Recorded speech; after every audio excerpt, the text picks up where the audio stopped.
Hello. Hi. Welcome to another episode of Yarn Talk with Princess Tigerbutton, featuring your perpetually unprepared hosts. I'm Jamie. I'm Marc. And welcome to our channel. If you're new here, we do weekly recaps of what I've been working on this week for our small business. And we do market vlogs when we go to shows. And we're going to start to work in some other topics throughout the year related to crochet and to the yarn community at large. So welcome. And if you've been a loyal watcher / subscriber, welcome back. Glad to have you here with us again. This is kind of going to be a short week. Don't really have a lot to report. We are late recording this. This is actually Super Bowl Sunday. And go Pats! And we were supposed to have a quarter action / bingo selling event last night, which we had a snowstorm come through Friday night and Saturday morning, and so they canceled that, and that's been postponed until the 28th. I wasn't a big fan. That's only going to be a little 6-foot table. It only cost us like $25 plus an item for the quarter auction, although to be fair, that's not really a hindrance because we get the quarters from the quarter auction item, and they did ask for a raffle table item, so that is a donation. So if you consider the cost of the item for the raffle plus that, it is a little bit more like a normal fair fee. It's like $50-$75 ish. Well, I was going to try selling that bear for $40, No. but I don't know if I really can call that worth $40 until someone actually buys one. Things are only worth what someone will pay for them. So, but yeah, so that would put our price at like $65 if you really want to look at it that way. But, it's good enough. Or you could argue that the cost of the goods is much less. We're looking at under $20, so then you could say that the total is under $40. I don't know. I don't think about those things. I know I'm in a lot of vendor groups on Facebook and stuff, and a lot of them hem and haw about being asked to provide a raffle table item, and some are like, I don't do that. I don't give them any of my items. I don't give any of my items away for free. And I look, and not to be too catty, but I look at some of those vendors, and they're selling like the worst dollar store crap. Like, here's a sign I bought for $5 at Five Below, and I hot glued a bow on it, and that's my craft. Right. Yay! And these are the people that are like, I don't give my things away for free. I wouldn't buy your thing for free. Wait a minute. You buy things by giving people money. That makes no sense. See, this is why we need a script, because then I just talk off the cuff, and I don't make sense. Oh, that's the best, though. It's Yes. ADHD at its best. Yes. We see all the squirrels in this house.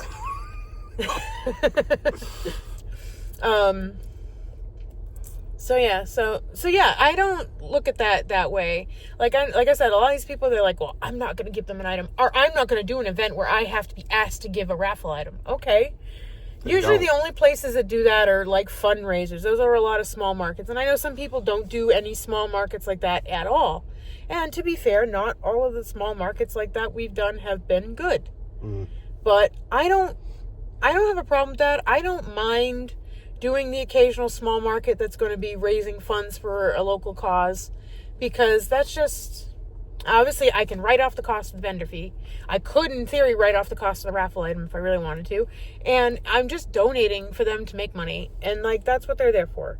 Whether it was like the Special Olympics one we did in December, or even the Auburn Elks. Well, what were they actually raising money for? The Elks itself? I think there's the Elks itself, yeah. So, okay, so less exciting, but but the one we did at the North Attleboro Elks was benefiting Special Olympics. Yeah.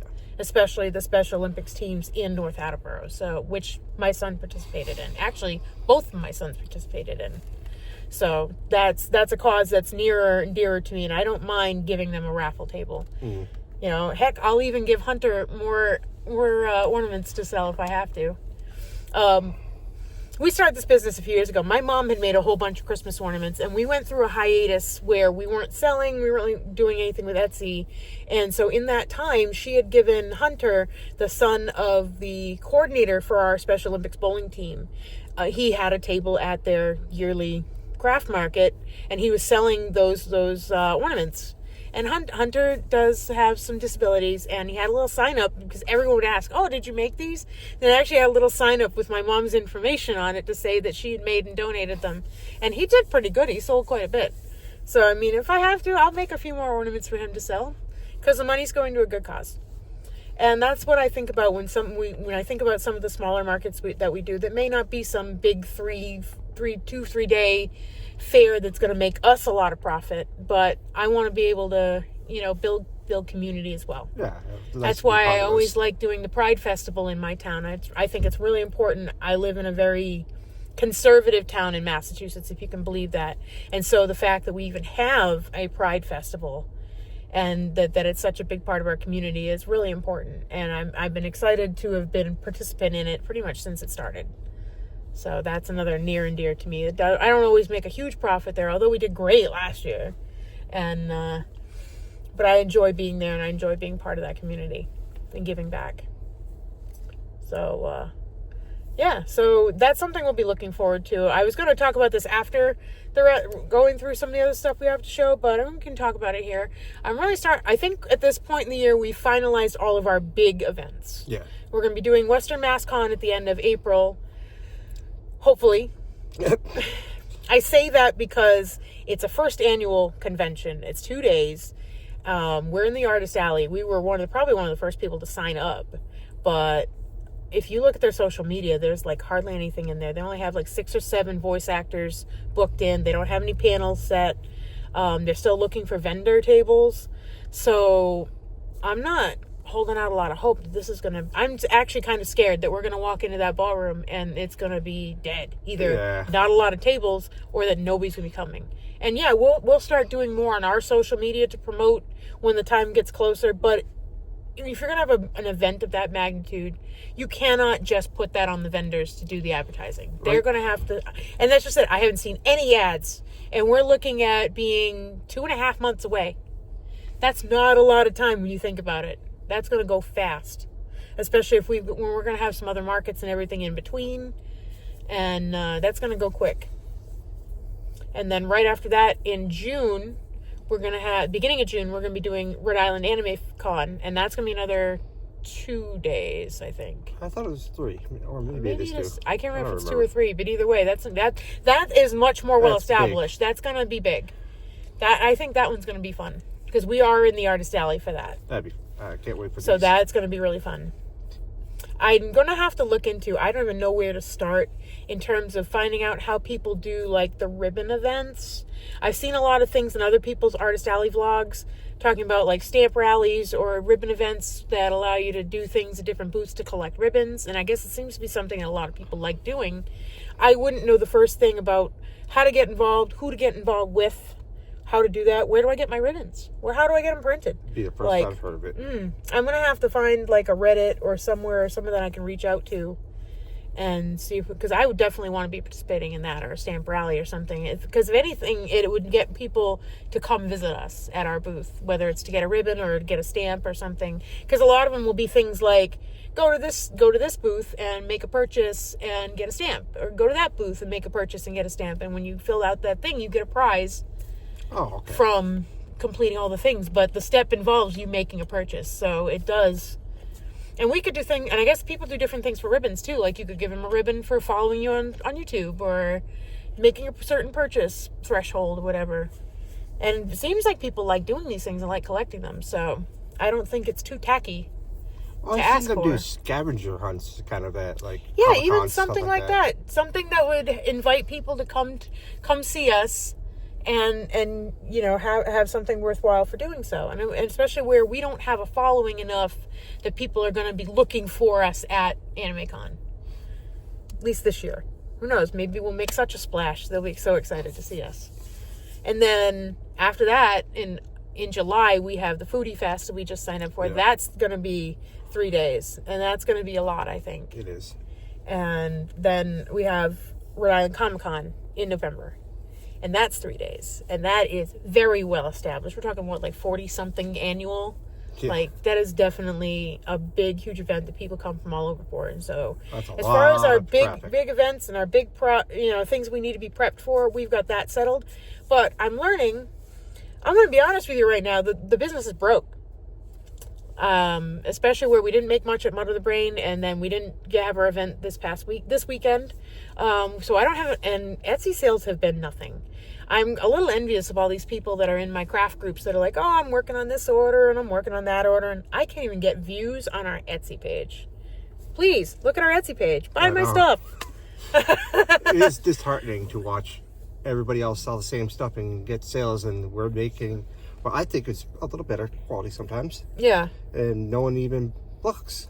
I mean, I'm not going to lie to you. I've seen the quality of some of these items that are on Etsy or that people are selling on Facebook and stuff, and oh my God, I would be embarrassed to ask someone for money for it.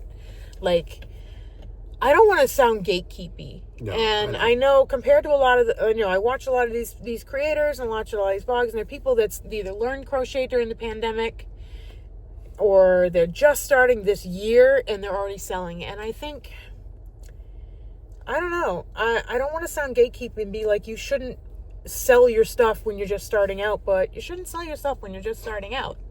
Like, practice and do, like, I've been crocheting since I was 8 years old. Yeah. So that's like 33 years. And I've only had a business for 10. So, what's that tell you? That's a lot of practice. And, my skills are a bit more honed. And I'm still learning new techniques, and that doesn't mean that I sell the first thing I make. I don't sell my practices. No, I know. And I do think people definitely should practice and perfect a little bit before you ask money. Not just because you want it to be good, but you want to be consistent and put out a consistent product. But I feel like on the one hand, we shouldn't be pressuring people to monetize your hobbies either. Like, you shouldn't feel like, oh, I want to do this craft, I'm enjoying it, I'm having fun, but I got to make money on it to justify my spending the time on it. Unfortunately, hustle culture is real, and we're all broke. And so I feel it worse now that I'm not working in the garage. I feel like every moment I'm awake, I need to be hustling. Yeah. Whether I'm driving DoorDash or whether I'm making stuff or doing business work, and which is really hard because I have ADHD and zero concentration most of the time. So I have the ADHD guilt on top of the hustle guilt. Yes. So like if I am idle for any length of time, this is why I don't play all the games I want to play anymore, because I feel like if I'm playing, I'm taking away from work time. And I feel like every waking moment I need to be working. And that's the problem, is that we're all so broke and everything's so expensive that we all feel like we need to be hustling 24/7. And that includes hobby downtime. That's why I have a shirt that says adulting. Would not recommend. 1 star. It's a lot. But exactly, like, what's happened to our leisure time? And I craft all the time. There's plenty of things I make that I don't sell. I make for me, or I make toys for Maddie, or, whatever. I don't necessarily sell everything that I make. Yeah.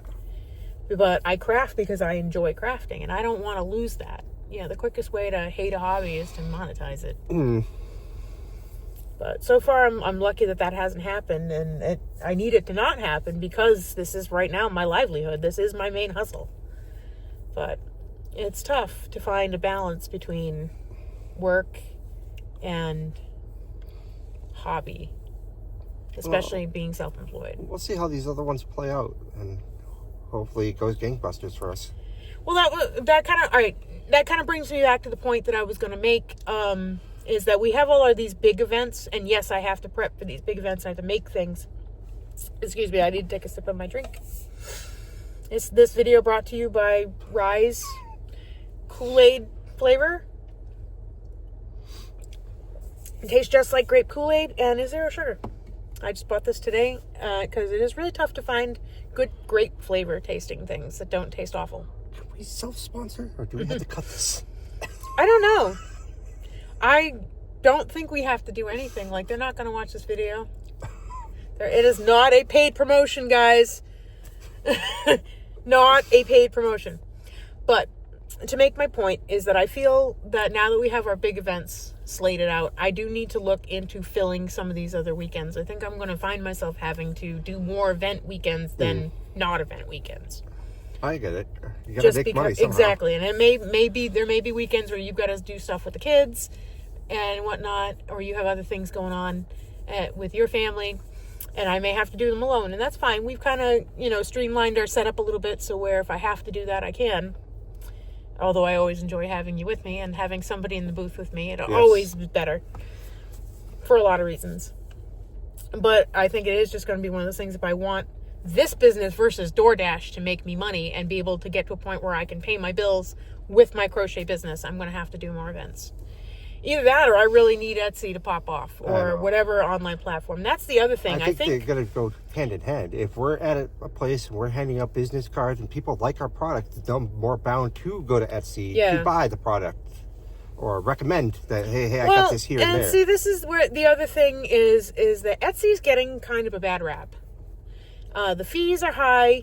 I don't think they're as high as a lot of people cry online and say, like, oh, Etsy took 60% of my sale, blah, blah, blah, blah. I didn't make any money on this item. And I'm trying to figure out where they're getting those figures from, because when I do the math, it's like 15%.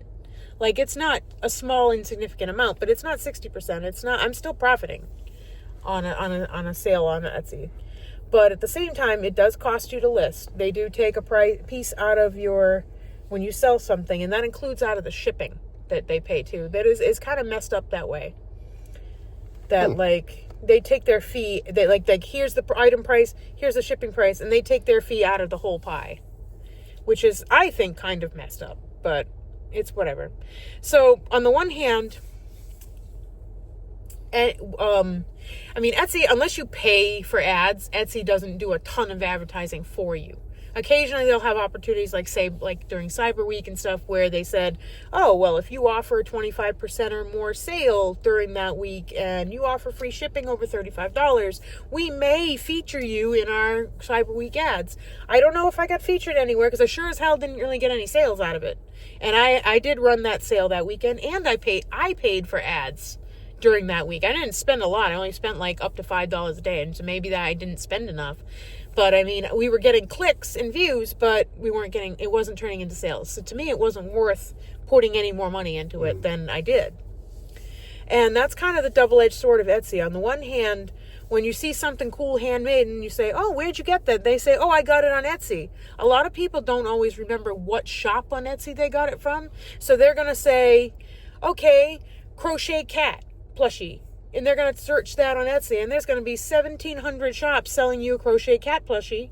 And they're going to click on whatever the lowest price is, or they're going to click on whatever's on that first page. Yeah. And it may not be the shop that your friend bought it from. So it doesn't necessarily always equate to getting you more traffic that way. That's where having my own website would benefit, because then they would be going to my website, to my shop. But there isn't a real way to do that doesn't involve paying more monthly, or paying more money, or paying a monthly fee, because then you're going to pay for the domain. You got to pay for hosting. You got to pay for whatever platform you're using. Like if you're using Squarespace or Wix or whatever, or Square, to make your website, you got to pay them, Shopify too, a certain amount of money. And if I don't have sales coming in, how can I justify spending $30, $40, $50 a month to keep all that up if I'm not making the sales? And at that point, the problem is you don't have the strength of Etsy and Etsy search to help you get people. You have to do all of that traffic yourself, whether it's through paying for ads, putting your website everywhere. Excuse me. So, I don't know. I feel like if we were doing more online sales, it would be better justified to launch our own website. Yeah. And not have to pay as much in fees, and be able to drive all that traffic to our shop solely. But until we get there, I can't afford to justify doing that. We just have to keep on putting out these fairs, putting out our cards, and hopefully getting our name out. And more people coming in and shopping, if we're not local, may hopefully hooking us up online. Yeah. So that's really the only thing we're going to do, is just keep getting ourselves out there. And I'm hoping that maybe after this year of conventions, that will give us a little bit of a launch. So we'll definitely have to make sure that we've got plenty of stuff up on the website, ready to roll before we head to some of these big events, just to be ready. So I got that going on. So all that is to say is just we're just going to keep on keeping on and just ramp up things. January was really slow for us, and February's not going to be terribly busy, but March should really start kicking things off. And once it starts warming up and there's more outside events, we'll have a lot more, hopefully more fairs. Definitely. I'm going to look for a few more outdoor type places, because we can do a lot more in a 10 by 10 tent than we can in a 6-foot table. I think this cold and the constant snow is perturbing a lot of people from coming out to these events. Yeah. And like case in point, yesterday they canceled it, not only just because of the weather, even though we really didn't get much snow. We only got like another couple inches, but they had a parking ban in Pasco, so they weren't able to have people parking at night on the side streets where the church was. So that's part of why they've postponed it. So hopefully we won't have weather issues again on the 28th. My concern there now is that they won't be able to have a Valentine's theme, which was originally the plan. Because is anybody still going to want Valentine's stuff on the 28th? Yeah, I get that, yeah. I mean, some of the things I have that were Valentine's prep that I showed before, like the bears with the hoodies with the hearts, like those are good for any time. So that's not necessarily going to go to waste. But some of the other products that we had that were more Valentine's-y, like my mom made a napkin holder that I suppose if you really liked hearts and stuff, would still be fine, but...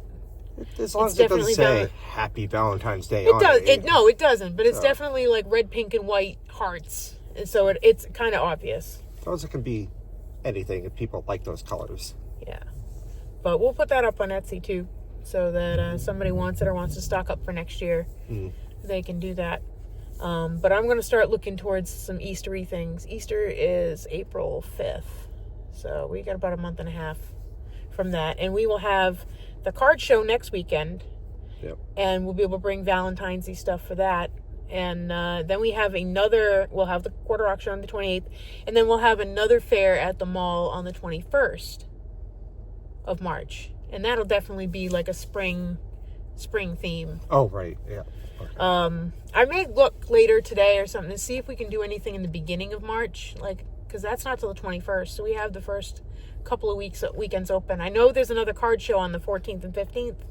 I don't know if we want to book. I don't want to book into that until we know how next weekend goes. Yeah, me too. Excuse me. So,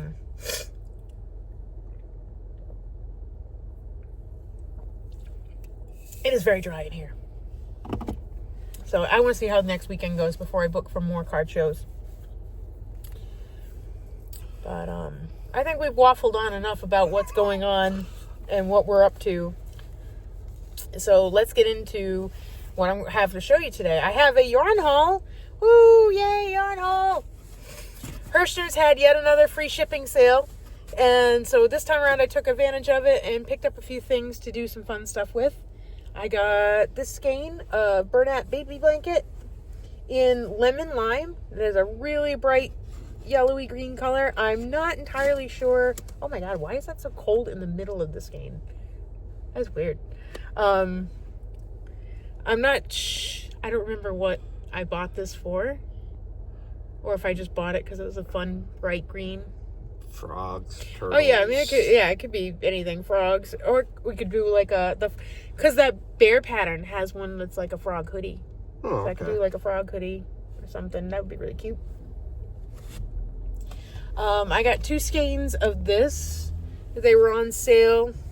This is Bernat Baby Blanket Frosting.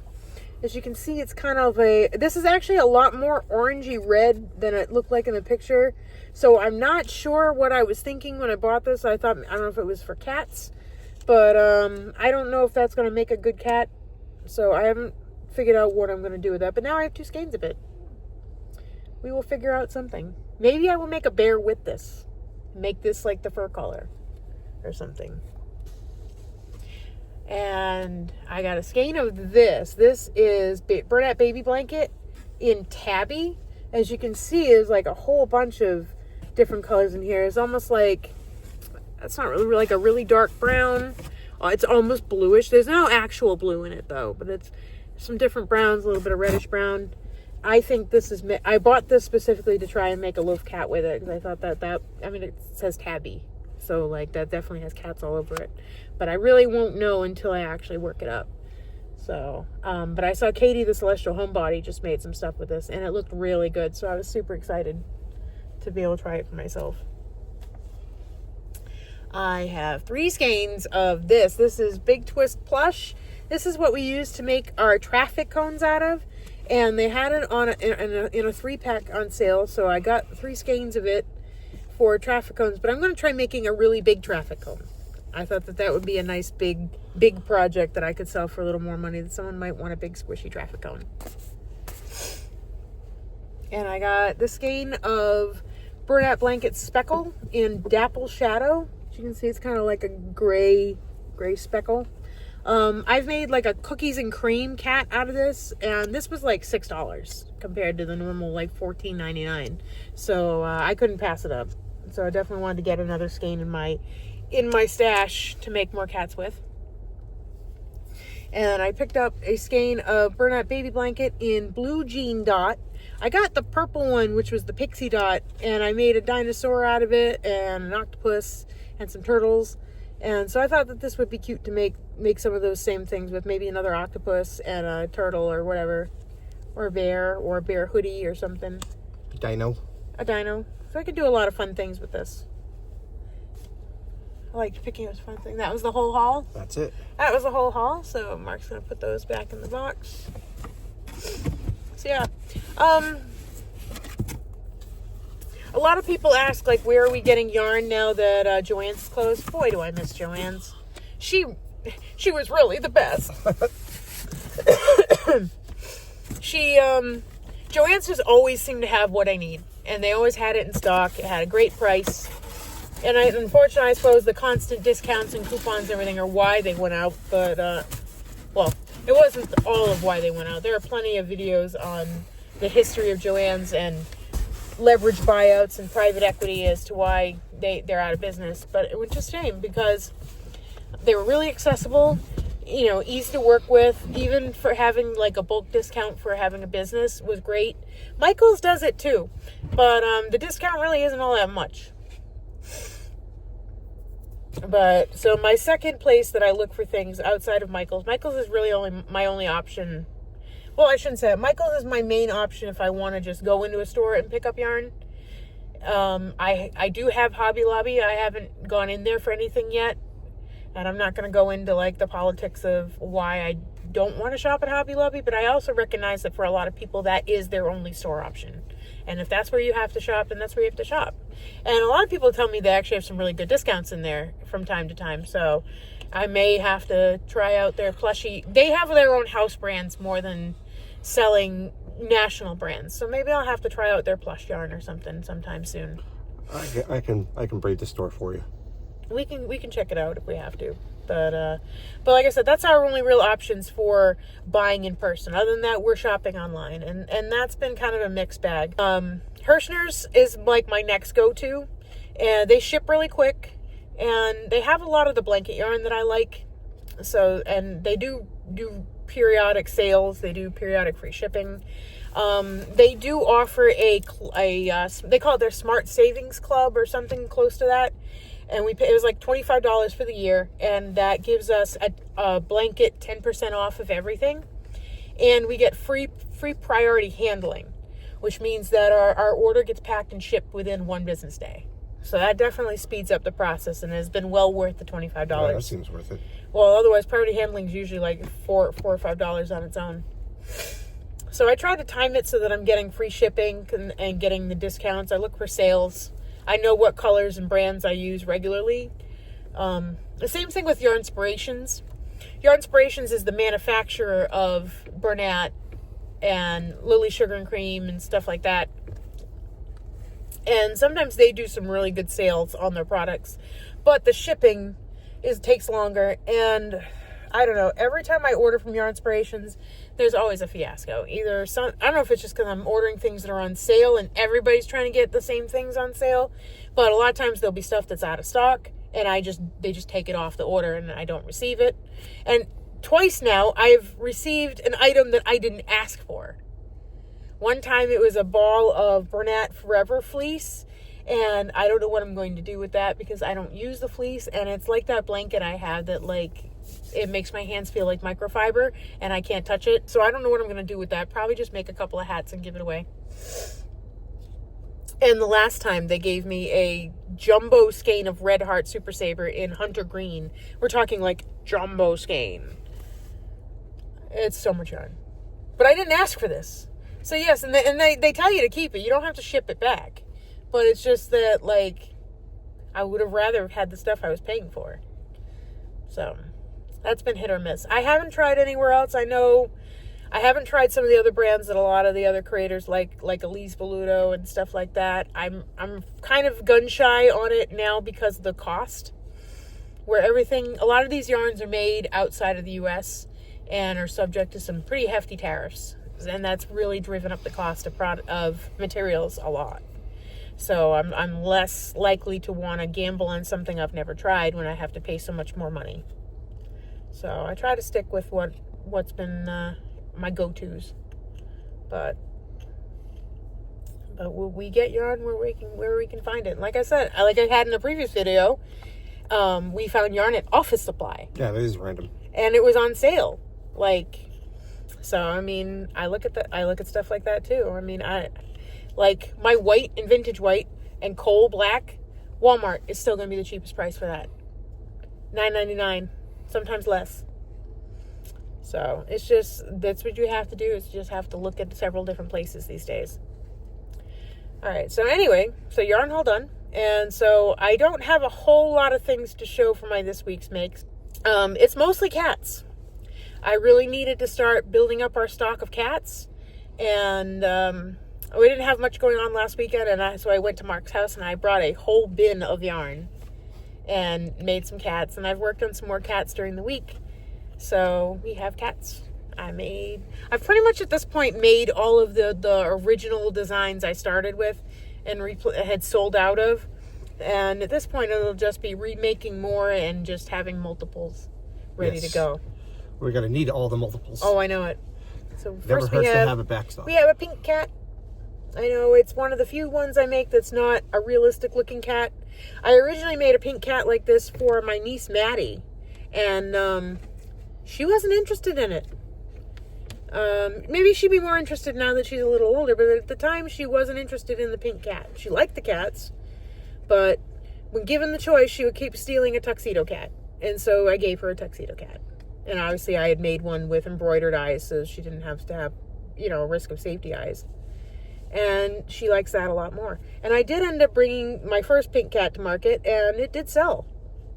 So, not too worried about that. So I made another one. I haven't made one of these in a while, because I've been making the pink quartz ones, which look a little bit more like real cats.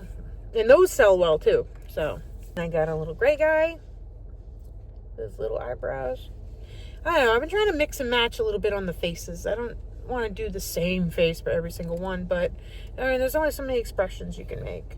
I haven't made a Siamese one in a while, so I made one there with his blue eyes and his little different color feet and tail. People get so excited when they see the Siamese ones, though. Yes. Because people really do love buying a cat that looks like their cat. And this is the one I mentioned earlier that I make the almost like a cookies and cream kind of color with the black, and you can see there's that dapple shadow as the main body color. And I only made one of these ones before, and it did sell, so I'm glad I'm finally getting around to making another one. And I gotta make a tuxedo and a calico, which are my two top selling cats. These ones sell out pretty much immediately after I bring them. And so these are going to be the ones I'm going to focus on making multiples of, just to have available. And I've been trying to build up my stock of minis. You see, the mini pattern is a little bit, besides being smaller, I had to fudge the colors a little bit on that. So I made a little mini calico. And we have our little mini tuxedo. And now we have a little mini Siamese and a cookies and cream and a little gray guy. And then this one is actually, I made the striped kitten pattern. Annie Carraway's pattern. These are all her mini kitten. She has a pattern for the original loaf cat, the big guys. And she has one that's kittens and mini kittens. This is the mini kitten size. So the kittens I haven't made any of, but I imagine they would be a little bit bigger than this. But they come in the solid variety with a different face pattern and one with like a little stripe, and I do kind of like the stripes one, so I might use that to mix and match some different flavors of cat, just to have a variety. But I definitely needed to, devote some time I'm glad I devoted some time this week into building up my cat stock, and I'm going to keep doing that as we go out, because I know with some of these bigger events we may need to have multiples of various breeds. So I only have one other thing to show for this week's makes, and the reason why I only had a few cats and this other project is because this other project took way more time than I anticipated, and I almost lost my will to live. Mark's gonna grab that for us. I talked a little bit about making this last week, and now it is finally finished. We made a bouquet blanket. You can see it in its bouquet form. This took a lot. This was definitely a struggle project. The original pattern I looked at a free pattern. I want to say it was like Nikki's Handmade Crafts or something. I'll link it. But the middle was very plain. It was supposed to be just kind of a plain circle. And for whatever reason, the math was not mathing with me. Not to mention it was taking forever to build up a decent sized blanket out of that. So I think her pattern used single crochets, which was going to take about 300 years. So I went to one that was double crochets. And like I said, then the math wasn't working out. And it was starting to pucker and look. I just did not like the look of the circle. And I was like, I didn't know if it was a me problem or if it was a pattern problem. So I scrapped that, and I went with a little bit more lacy design that was a perfectly round circle blanket. So I'll open this up so you can kind of see what I'm looking at. I will link, I don't remember the name of the pattern off the top of my head, so I'm going to link that in the description with all the other patterns. But as you can see, it's got a little bit of a lacy floral detail to it. So it's about just shy of 60 inches. And this really didn't, for all the extra detail, didn't take me that long to make. That part wasn't hard. It was doing the flowers on the outside, but I wasn't happy with the first pattern. I finished the circle, and I had the same number of stitches as where the leaves started in the first pattern I was going to use. And so I started those leaves, and I'm going to tell you right now, they did not look very good. They kind of look like vaginas. I don't know. I don't know if that was intentional or what, or if it was just a me problem. But I wasn't happy with how they looked. So I was like, yeah, we're not doing this. And I ended up getting another pattern. So instead of doing little roses, which was just my original plan, although they looked a little complicated, this one, they call it a lily of the valley. So I guess it is, to me, it's more tulipy. But either way, I think I like this better than the roses. And so I did them in a couple of different pinks, including this really hot pink that is almost as bright as the camera is making it out to be. But I think this looks really good the way it is, and hopefully someone else agrees with me and buys it. I haven't figured out exactly how I want to show that off. We're going to bring this next weekend to the card show at the mall, because we are going to be at the mall with regular traffic. So we're going to bring some of our more Valentine's-y things too, including that blanket.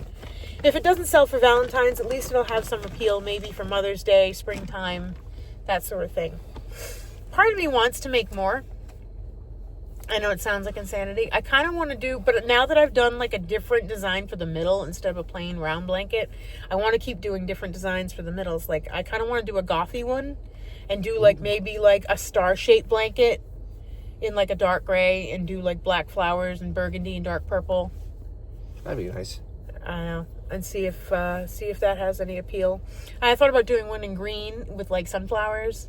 Okay. I've seen that. You can pretty much do any kind, but maybe I'll do one with roses at some point. Maybe I'll do the gothy one with roses. But that's not high on my list right now. I'm trying to get caught up on prepping for next weekend and building up our supplies of plushies and stuff before I make another big blanket project. One of the other things I want to do, and I think I'll use that for some content through the years, I kind of want to, since everything retro is coming back this year, and it's supposed to be on trend for 2026, I kind of want to go through some of my mom's old crochet books. Unfortunately, it's a shame. She got rid of a ton of books and magazines. That whole little white bookcase in the front room was full. And so she's gotten rid of a lot, but she kept some. So I want to kind of go through those and go through some of the vintage books and see if I can pull out some fun vintage patterns for blankets or whatever. And maybe we can either do them retro or maybe just do them in updated, more modern colors and see if they turn into something fun. I don't know if that would be something people would be interested in seeing some videos on that. So, if you've watched this far, leave a comment. Let me know what you think about that project, and we'll go from there. I don't have anything for what I'm reading or watching this week. We've been working on Bridgerton still. Marc's been hooked. Yes, season 2 now. Yes, we're into season 2 now, which is unfortunately a little more predictable, but it's still good. There's still some twists and turns to happen. But we've been keeping up with Fallout, and we finished Fallout. Yeah, Fallout is now done. Yep. Until hopefully season 3, whenever that's going to be. Probably the same. End of the year again, maybe. We can only hope. So we've been keeping up with The Pit. Yes. Enjoying that. Season 2 of The Pit. We have a whole bunch of other things on our list of things to watch. We still need to hunker down and start watching Stranger Things season 5 too. Yes, our movie length. Yeah, it's the length. The length is definitely kind of making me a little apprehensive. Having ADHD and working as much as we do, like we're liable to fall asleep even in the most exciting of movies. Hour and a half episode is a bit much to take in. Yeah. I'll have to make sure I've got a good crochet project to keep my hands busy and stay awake. That is the problem. It's frustrating because you think, oh, how can you fall asleep? It's so exciting. I will fall asleep in anything. It doesn't have to be boring. And if I'm not doing something with my hands, I'm definitely going to fall asleep, which is part of why I don't really go to movies in the theater anymore either. Because I'm afraid I'll just conk out and miss it. It's dark, and a lot of these movies aren't. I don't know. I don't know how to describe it, but they haven't been like so watch-worthy. You couldn't fall asleep to them. Right, and now that movie ticket prices are insane. Yes. So why am I going to spend $15 to $20 and run the risk of falling asleep during the movie? Yeah. I can take a nap for free and guilt myself without having to spend any money. And that's before snacks. Yes. Oh, all the snacks that you're going to spend another $30 on, and it's all going to be done by the time the previews are over. Oh, yes. That is a fact. Yes. I miss the days when movies were cheap and fun, and we used to smuggle candy in. We used to have a movie theater that ran like normal first-run movies, but the tickets were dirt cheap. They were like $5 or $6. Me and my friends used to go to the grocery store next door and get the pick and mix candy, and that was way cheaper than buying it at the theater. We used to just smuggle that in. One time, one of my friends smuggled in an entire 6-pack of Yoo-Hoos in different pockets in his coat and his pants. And what I used to do before they closed it was go to the West Boylston Cinema and wait like a month for the movies to run out, and you go there and the tickets would be $4 or $5 to see movies that are just kind of getting out of the movies. But now we can go to the Elm. Yeah. And they used to be a place in Pawtucket, I believe it was Pawtucket or East Providence, that was it was called the Patriot Theater or something, and it was like that. It was second run movies, so it would be like a good 4 to 6 weeks after a movie premiered before they would show it. But the tickets were like $2. Yeah, it was nothing. Like that was totally worth it to wait a few weeks, especially if it wasn't something you immediately needed to see. So we don't have those options anymore, unfortunately. Oh.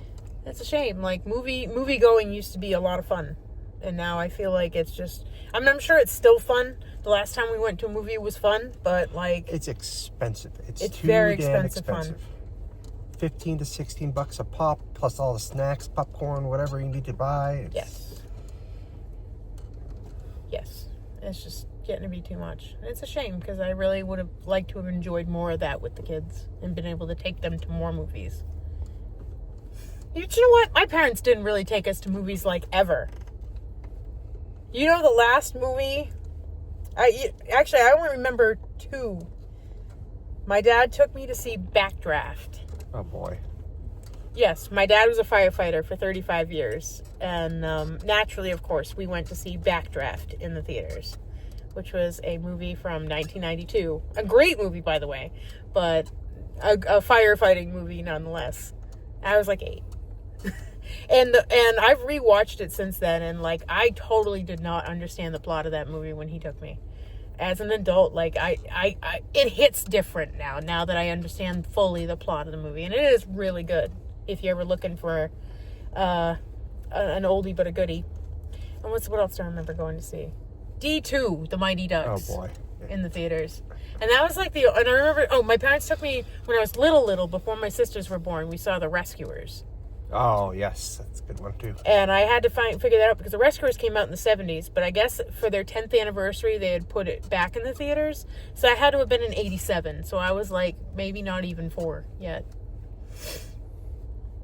I vaguely remember that. Like, I remember kind of that we were at the movies to see it. And I remember it being loud and scary. And that's all I remember.